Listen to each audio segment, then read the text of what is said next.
Today we're looking at an investment report making a strong contrarian case for Ambarella, arguing the recent sell-off is a huge misread of a great quarter for Edge AI. Yeah, and that's a fantastic setup because it gets right to the point, why Wall Street is wrong about this company today. But look, if the goal is to be truly unassailable, you have to do more than just point out the market's mistake. Right. To really elevate that claim that Wall Street is wrong, the report needs to go a step further. It needs to proactively dismantle any lingering skepticism, especially around valuation. And the writer does such a good job explaining why the market reacted badly. They saw seasonal inventory stuff and thought it was a structural problem, even though full-year guidance was raised to what, 36 to 38%? Exactly. But that skepticism is still there. They even mentioned KeyBank keeping a sector weight rating because of valuation. That's the hanging thread. That's the biggest vulnerability. If the market's comeback is just, well, the stock ran up too fast, then the report has to prove why this valuation is actually cheap. Right now, it acknowledges the concern, but it doesn't really neutralize it with its best weapons. A real contrarian take has to crush all the big objections. So the weakness isn't the data they have, it's how they're deploying it. They've got that incredible section they call the hidden growth engine. Mm-hmm. So the suggestion is to leverage that specific data to redefine the whole valuation argument and make that caution look, well, outdated. Precisely. You have to structurally connect the quality of the growth to the multiple the stock deserves. I mean, think about it this way. What's more valuable to an investor? Growth that comes from just selling more units, which cost a ton in CapEx, or growth that comes from rising average selling prices? Oh, the latter, always. It means you have pricing power, better margins. Exactly. And the report has this amazing nugget. 50% of the growth is from rising ASPs. It's because they're shifting from cheap camera chips to these expensive, complex AI systems on chips, like the CV3AD. That's not just growth. That's a structural improvement in the business. Okay, so how do we use that to just crush that KeyBank objection? You make the connection explicit. You take that data point on 5-nanometer tech adoption, which they say is now over 45% of revenue, and you slam it right into the valuation defense. I get that 5 nanometer is important tech, but how does a writer use that detail to change the financial story? Because it fundamentally changes the multiple. The old Ambarella sold cheap chips. Maybe it deserved a certain historical multiple. But the new Ambarella, with almost half its revenue coming from high-margin 5-nanometer edge AI chips, it should be valued more like a premium growth company, not some legacy semi-business. You use that fact to directly refute the idea that the stock ran up too fast. The growth is quality-driven, and that quality deserves a higher forward multiple. You just say it. They're moving from a $10 chip market to a $50+ chip market. That demolishes the valuation concern.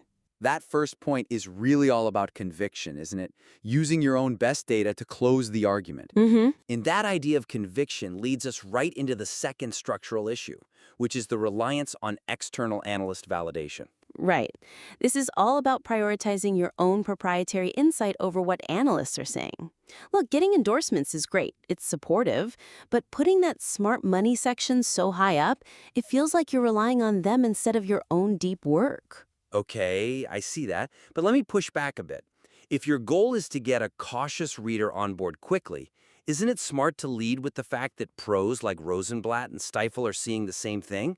You could lose someone if you make them wait for that validation. It's a fair point about reader confidence, I get it, but the whole thesis is that Wall Street is wrong. So if your argument rests on the idea that you have a better read on the numbers, you can't then lean on Wall Street to prove your point. It just undercuts your authority. It feels like padding, especially when the internal data on ASPs and 5nm adoption is so much more powerful. So the problem is the positioning, not the information itself. The suggestion then would be to reframe it. Use the analysts to confirm your brilliant insight, not to be the source of it. Exactly right. The focus has to stay on the proprietary work. So for a concrete example, instead of leading with price targets, Rosenblatt raises target to 115, lead with the reasoning they gave, the logic that proves your point. So if Stifel specifically said ASPs are driving 50% of growth, you make that the headline. The ASP story is the hero, and the analyst quote is just a footnote that confirms it. You've nailed it. You emphasize the metric you discovered and just use the analyst quote to reinforce its importance. You're building your own authority. Your insight is the light. The analyst is just the reflector. And you've got to cut that weak takeaway language like the analysts who cover the stock deepest see more value. It's just consensus talk. Replace it. Pivot from the financial beats right back to the tech superiority that calls the analysts to change their minds. That conviction in the fundamentals brings us to the last major piece here, how the technical analysis is integrated. Yeah. The piece builds this really compelling long-term story. Raised guidance, 80% AI revenue, the whole 5-nanometer tailwind. And then it's just this really abrupt pivot to the chart perspective. That's it. That sudden jump into technicals, the gap fill, the RSI reset, it breaks the high-level focus. It shatters the pacing of what is otherwise a really disciplined fundamental argument. It's a huge pacing issue. The person who cares about the structural shift to 5-nanometer tech is a long-term investor.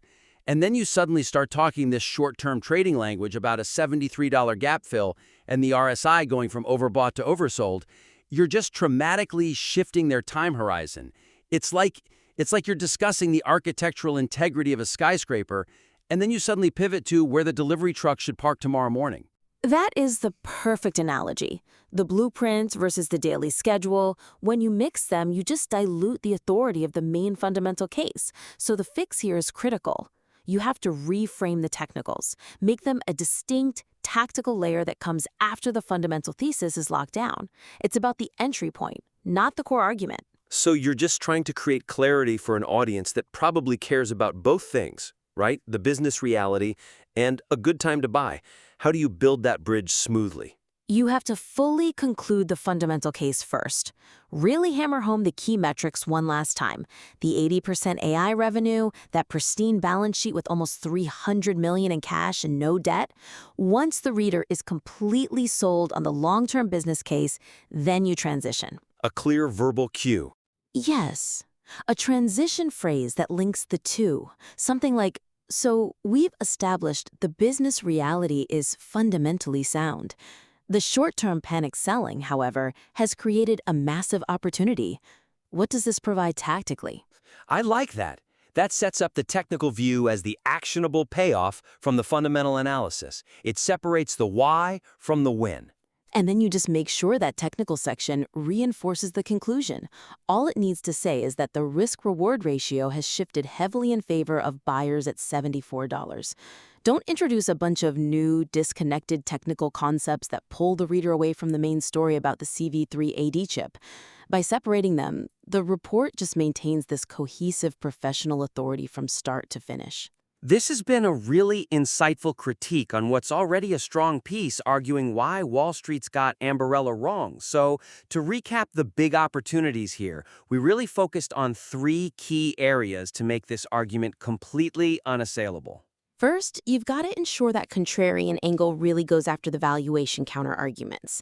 That means using your best data, that 5NM penetration and the 50% ASB growth, to structurally kill the idea that the stock has run up too fast. Second, prioritize your own deep, proprietary financial insight over quoting external analysts. You uncovered the data, so make it the central pillar of the thesis and just use the analysts as confirmation. And finally, smooth out that integration of the technicals. Create a really clear separation between the long-term business case, the why, and the short-term tactical entry point, which is the when. It's all about pacing and narrative cohesion.